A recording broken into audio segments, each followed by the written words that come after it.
Hi everyone, Rami here from Rami Auto, and today I'm gonna show you the new Tesla Model Y. I've got the car from Tesla. They offered me an overnight test drive, that's what they call it. When I got the communication, I thought they will lend me the car for a full day, but it's literally overnight. So I got the car yesterday 4 p.m. and I'm heading back this morning to return it. So let's have a quick look on what the key difference is between it. I drive Tesla Model 3 2023 model, so it's the older generation of the Tesla Model 3, not the latest one. And the new Model Y shares a lot of new features from the new Tesla Model 3. However, it also has some extra features, so let's have a look.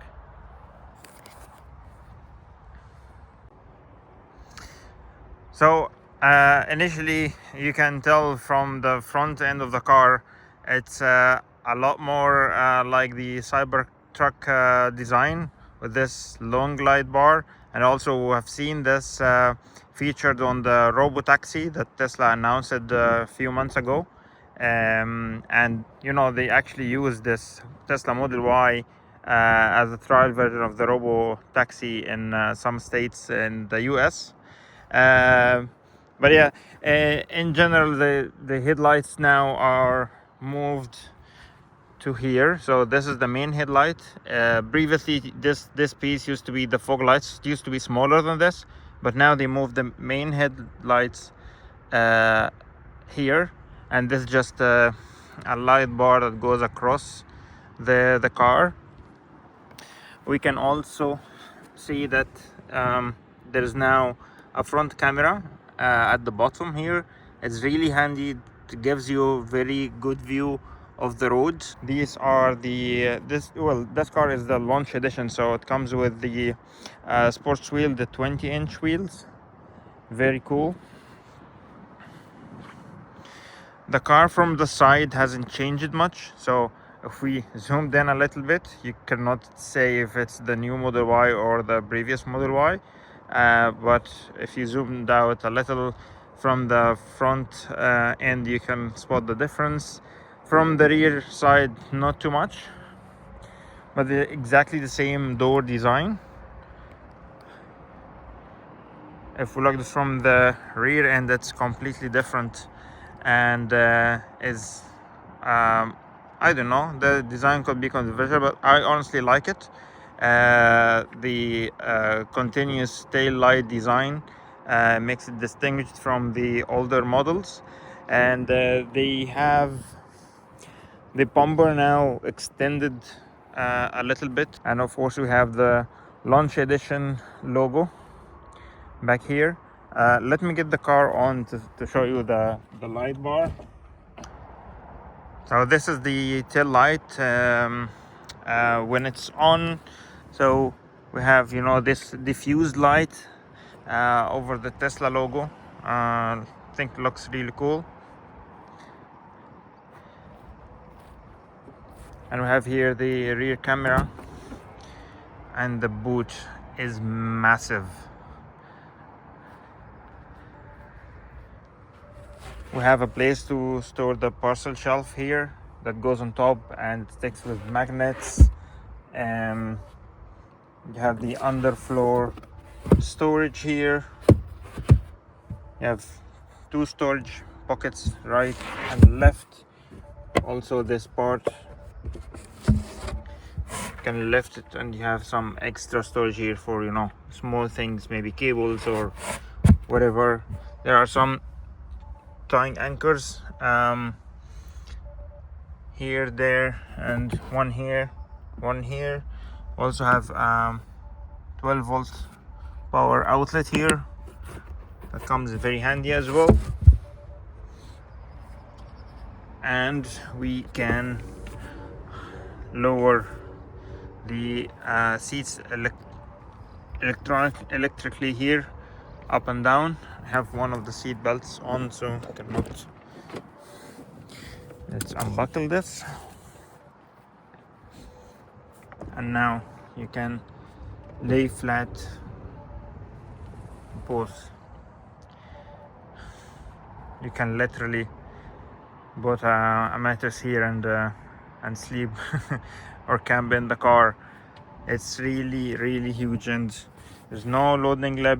You can put anything easily, and when you're done you can lift them back. And the good thing is the front seats, if they are in the way, they will move forward and backward as needed, so you don't have to go around the car and move the seats. Okay, let's get inside the car. The rear seats now, they are also can recline, or you can also fold them completely from here if needs be.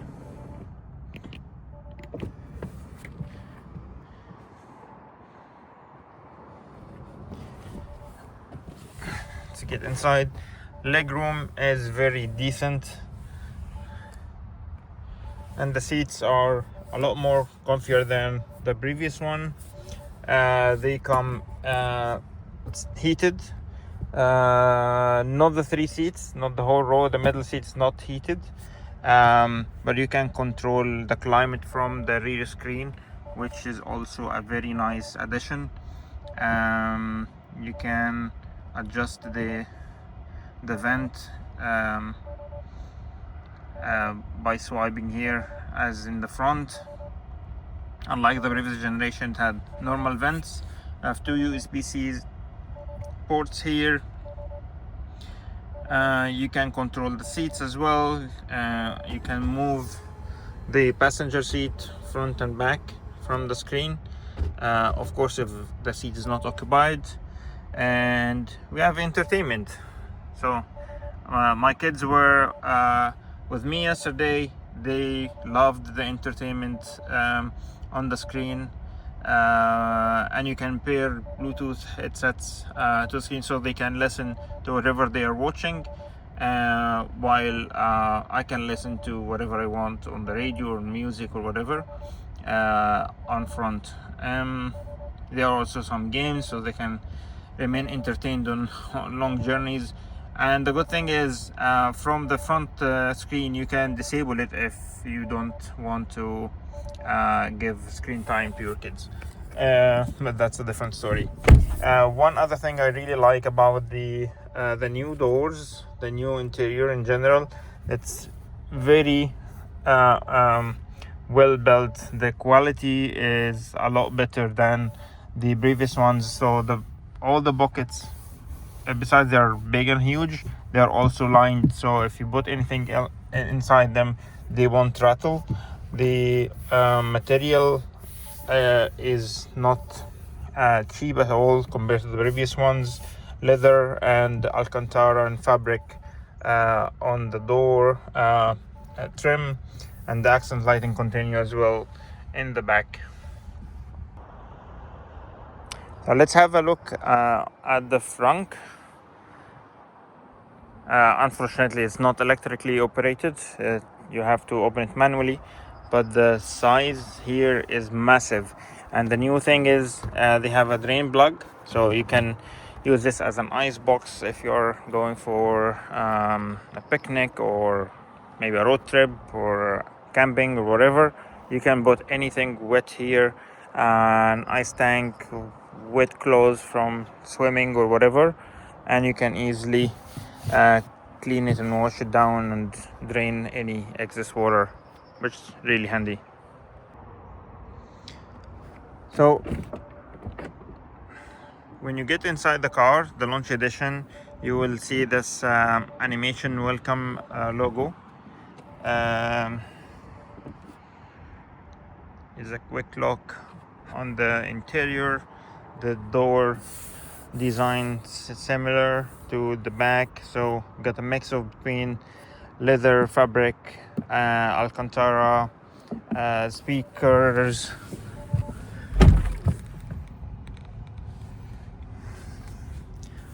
as standard, the wireless charging pads for 2 phones, the launch series logo here,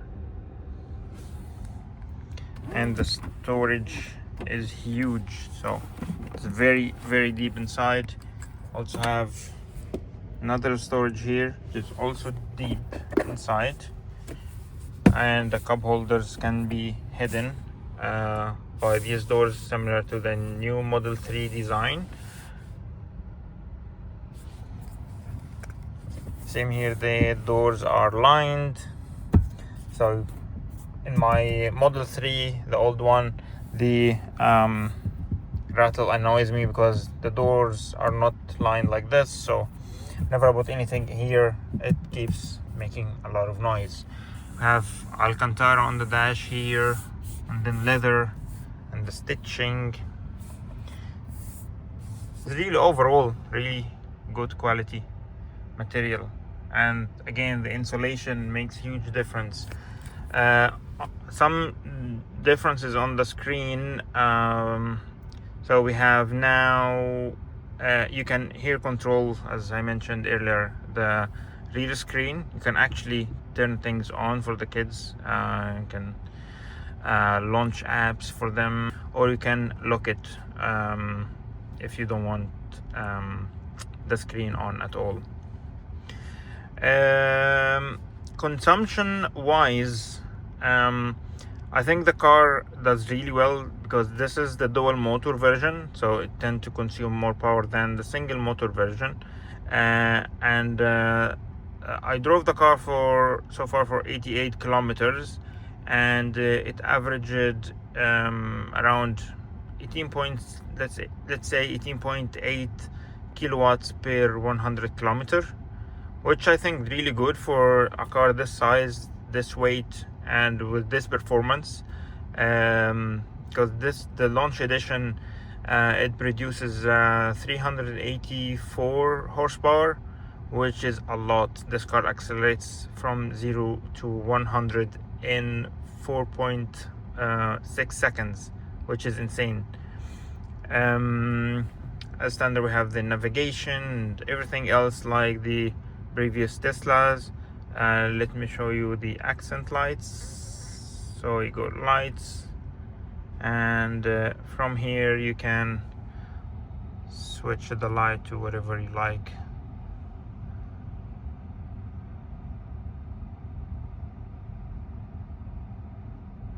You can have your favorite lights, so your favorite color, so you can access them right away.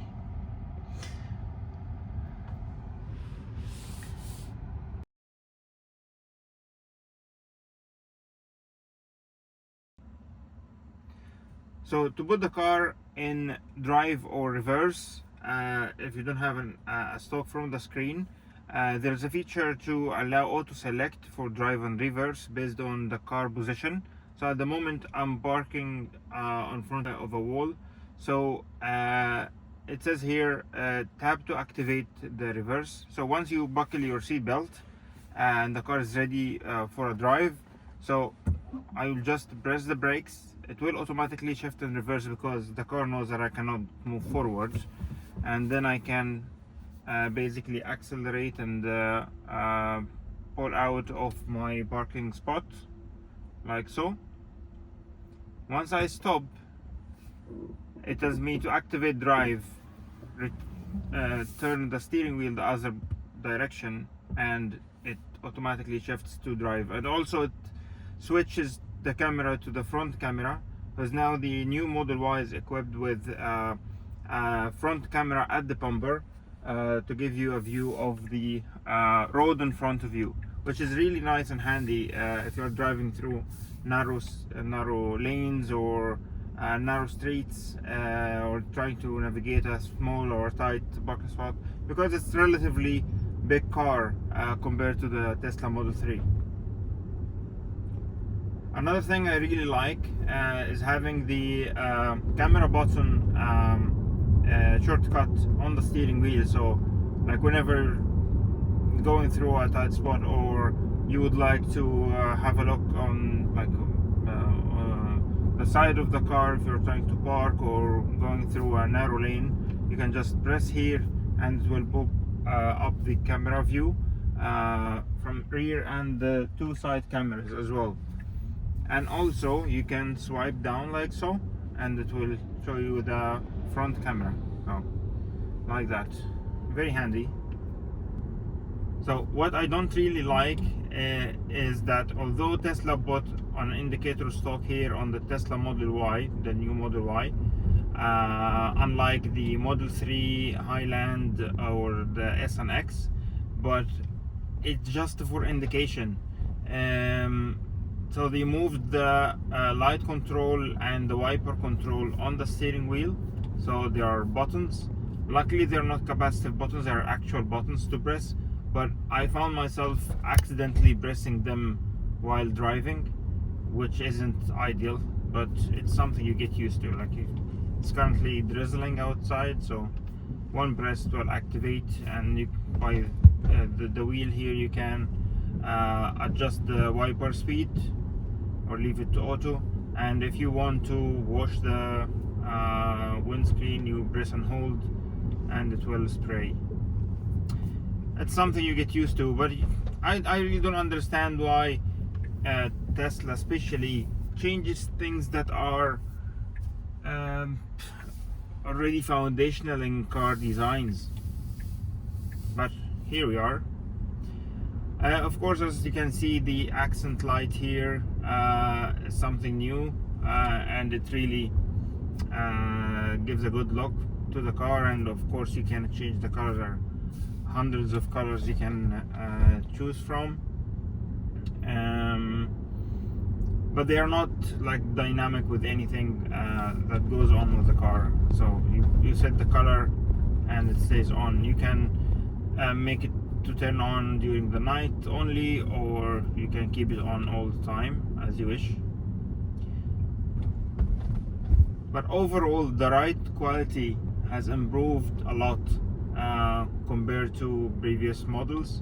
My car is a Model 3, and I only have the the standard wheels, the 18-inch wheels, and I can tell it's already stiff.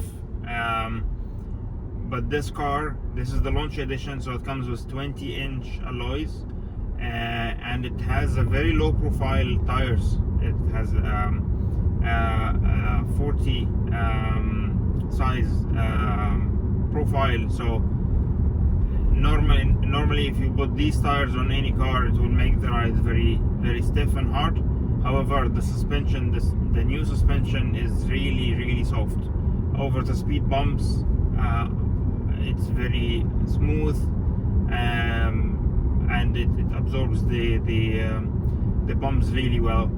And the second big upgrade, and something I noticed immediately on my first drive to the car, is that the insulation is amazing. So now the car has acoustic glass all over, all around, and that makes the cabin a lot more quieter, and it feels a lot more premium. So yeah, here is a quick overview on the new Tesla Model Y. I really enjoyed the car. I love the new improvements. They really made the car a lot more premium than the previous generation. However, there's my preference. I don't normally enjoy SUVs. I'm a big fan of sedan cars or salons. But other than this, the car drives very nice, very smooth. The ride quality is a lot better than before. I like the new suspension. They're soft, but also like if you throw the car through a bend, it doesn't really roll that much, thanks to the multi-link suspension they are using here in the Tesla. So the car feels very stable in corners, but also offers smooth ride quality over normal roads, roller roads, and the speed bumps and all of that.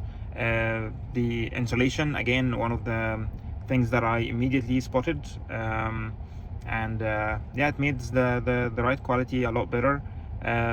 Will I change it to the new Model Y? Unlikely, likely not now, but it would be a good choice if I'd like to get an SUV in the future. Again, thanks for watching, and if you like this video, please subscribe